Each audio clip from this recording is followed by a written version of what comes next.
তুফান খুব ভয় পাইছি রে। ঢাকা সিনেমার শীর্ষ নায়ক শাকিব খান এবার তুফান নিয়ে আসছে। প্রিয়তমা রাজকুমার সিনেমার সাফল্যের পর পর্দায় নতুন সিনেমা নিয়ে হাজির হচ্ছেন বাংলাদেশের কিং খান। কেতকে নায়ক ইতিমধ্যে তুফান সিনেমার পোস্টার ও টিজার প্রকাশ পেয়েছে। এদিকে টিজারটি প্রকাশ হওয়ার পরপরই নানান আলোচনা ও সমালোচনা শুরু হয়েছে। বিষয়টি নিয়ে এবার গণমাধ্যমে কথা বলেছেন ঢাকা সিনেমার নায়িকা ও ছোট পর্দার অভিনেত্রী বিদ্যা সিনহা মিম।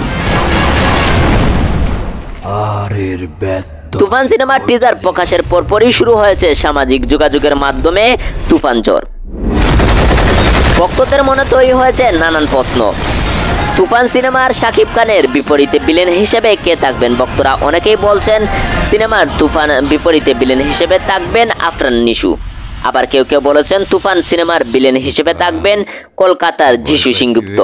আপনাদের মতামত কি অবশ্যই কমেন্ট করে জানাবেন। আর যদি আমাদের চ্যানেলে নতুন হয়ে থাকুন অবশ্যই কিন্তু আমাদের চ্যানেলটি সাবস্ক্রাইব করে আমাদের পাশে থাকবেন। নতুন নতুন ভিডিও পেতে হলে অবশ্যই আমাদের চ্যানেলটি সাবস্ক্রাইব করবেন এবং সুন্দর একটি কমেন্ট করবেন।